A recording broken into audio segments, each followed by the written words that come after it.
Pensant tout d'abord qu'il s'agissait d'un cambriolage, il a saisi son appareil et a pris des photos. Les hommes et les femmes que l'on voit ici sont des membres de l'unité antiterroriste. Il y avait une dizaine de voitures et plus d'une dizaine de personnes. J'ai reconnu les insignes et le sigle FBI sur leur veste. Je les ai photographiés. Ils remplissaient des cartons et ils ont emporté un disque dur. Chuck arrive chez lui sans se douter de ce qu'il attend. Voyons voir. Tiens, c'est bizarre. Chuck a perdu le fruit de son travail, mais il se sent aussi traqué dans son intimité et menacé. Le mandat et la liste du matériel confisqué ont été laissés sur la table de sa salle à manger. C'est juste un mandat de perquisition. Ils ont laissé une carte. Et l'inventaire, je suppose. Voyons ça. Mandat de perquisition de la Cour américaine. Unité antiterroriste du Nevada. Rien que ça. Chaque recoin de la maison a été soigneusement fouillé. Ils ont pris un tas de trucs. Des scanners, des radios. Ils ont embarqué 6 disquettes, 15 CD, des photos de la zone 51, des négatifs, 2 albums de photos et l'écran. Ça, je ne vois pas pourquoi. Qu'est-ce qu'ils espèrent tirer d'un écran? Ah, le téléphone. Les nouvelles vont vite. Des voisins et des amis appellent. Allô? Apparemment, le FBI est passé chez moi en mon absence. Non, je n'ai pas encore disparu. C'est pour ce soir. Ce que je fais ne leur plaît pas, mais ce n'est pas illégal. Ils n'ont pas dû apprécier qu'on raconte qu'ils ont placé des détecteurs sur l'espace public. Leur message était clair. Arrêtez.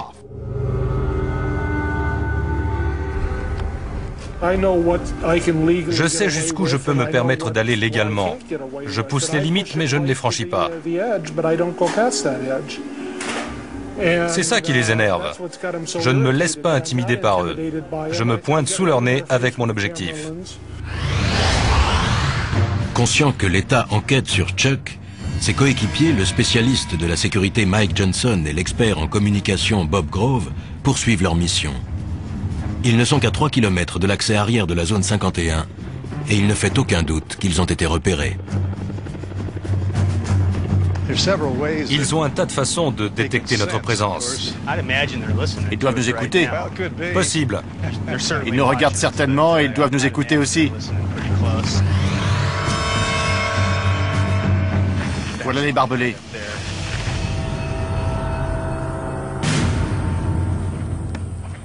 Les 2 hommes décident de longer les barbelés sans quitter des yeux le bâtiment des gardes. Voyons ce qu'on va trouver. Il y a des détecteurs sur la clôture là-bas. La boîte blanche. C'est bien possible. Allons voir ça de plus près. Ils sont visiblement sous surveillance. J'irai pas plus loin. Oui, allons voir s'il y a quelque chose de l'autre côté de la route.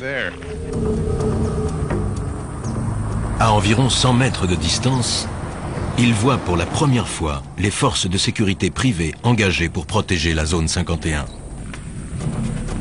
Sur la base, on les appelle les camos, à cause de leur tenue de camouflage beige.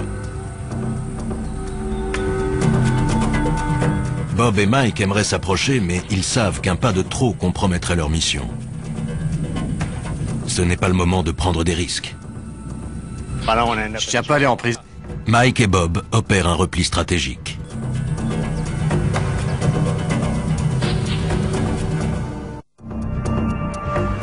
Nos enquêteurs souffrent des rigueurs du climat désertique. Ils réalisent que 24 heures est un délai bien court pour tenter de découvrir les mystères d'un lieu dont l'État continue de nier l'existence.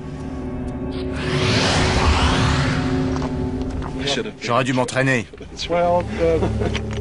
Sur la montagne, Chuck et Guy ont entrepris l'ascension du mont Tikaboo par un sentier dangereux. Ils portent un télescope de 20 kg et du matériel pour affronter la nuit froide. Les 800 premiers mètres jusqu'à la crête sont tuants. Le chemin est raide et glissant. Et ça ne va pas en s'arrangeant. Leur destination, le seul site d'où l'on puisse avoir une vue en surplomb de la zone 51.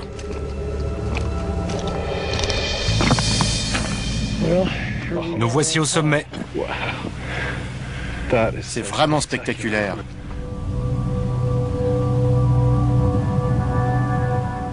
Alors, ça valait la peine. J'ai du mal à exprimer ce que ça me fait d'être là. C'est bizarre. On est là, sur la planète Terre, mais on a l'impression d'être à la lisière d'un autre monde. À travers la brume de chaleur, c'est bien un autre monde qu'on aperçoit. Un monde que l'État américain a cherché à soustraire au regard des curieux.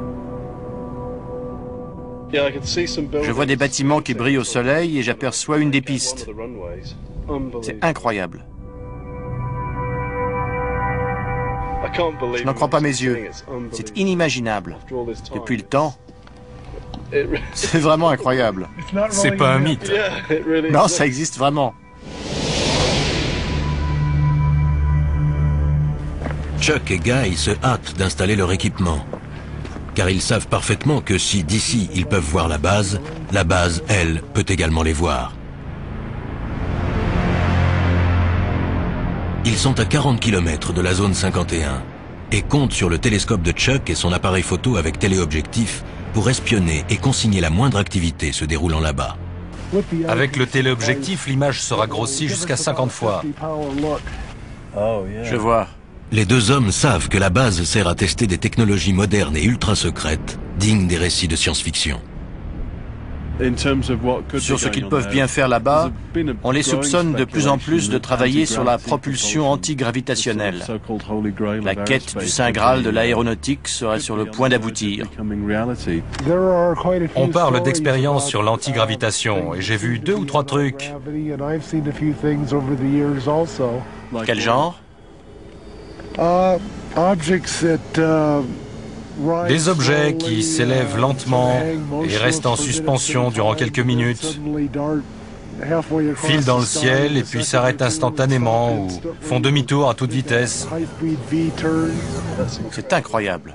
On ne sait jamais à quoi s'attendre. Ils testent toutes sortes de choses ici. En contrebas, dans le désert, déguisés en simples campeurs, Bob Grove et Mike Johnson s'apprêtent à écouter tout ce qui entre ou sort de la zone 51. Ils n'auront pas de vue directe sur la zone, mais Bob pourra écouter toutes les transmissions. Si un phénomène quelconque se produit, on peut le mesurer physiquement grâce à tout un tas d'instruments. Celui-ci, par exemple, vous entendez le bruit qu'il fait ? Ça indique la présence d'émetteurs, ce qui est le cas puisqu'on porte tous les deux des petits micros sans fil.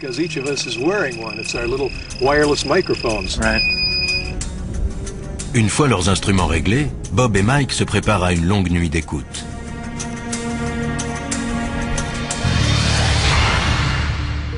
Au sommet du Mont Ticadou, Chuck Clark et Guy Norris ajustent la position du télescope.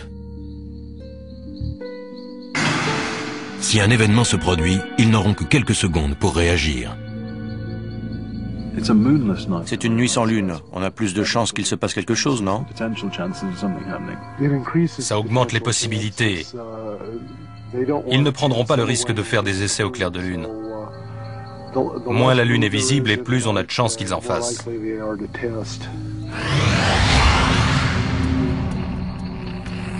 Il est presque 2 heures du matin.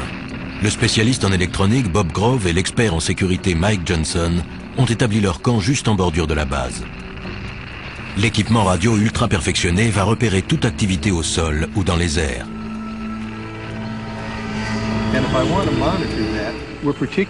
Ce qui nous intéresse particulièrement, ce sont les signaux émis dans cette gamme de fréquences, car c'est celle du gouvernement fédéral, de 160 à 170 MHz. Puis, un peu au-dessus, c'est celle de l'aviation militaire, de 225 à 400 MHz. Ils entendent tous les sons émis dans la zone 51.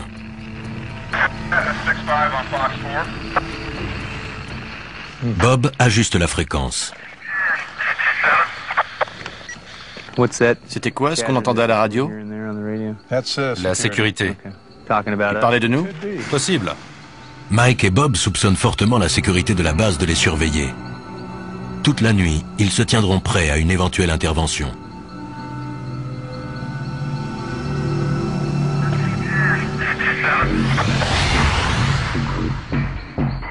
De leur côté, Chuck et Guy voient des lumières s'allumer. La base semble en activité, même à 3 heures du matin. Depuis que je me suis installé ici, la base s'est énormément agrandie. Elle a dû doubler de taille rien que ces 10 dernières années. Au sommet de la montagne, comme en contrebas dans le désert, règne un étrange silence. Mais soudain, le léger grésillement continu de la radio est interrompu. Bob fait son possible pour stabiliser la fréquence. Il y a un certain nombre de fréquences militaires air-sol actives. Il doit y avoir quelque chose dans le ciel. Et il y a aussi des fréquences de contrôle au sol. Le quelque chose en question se dirige à toute vitesse vers Guy et Chuck.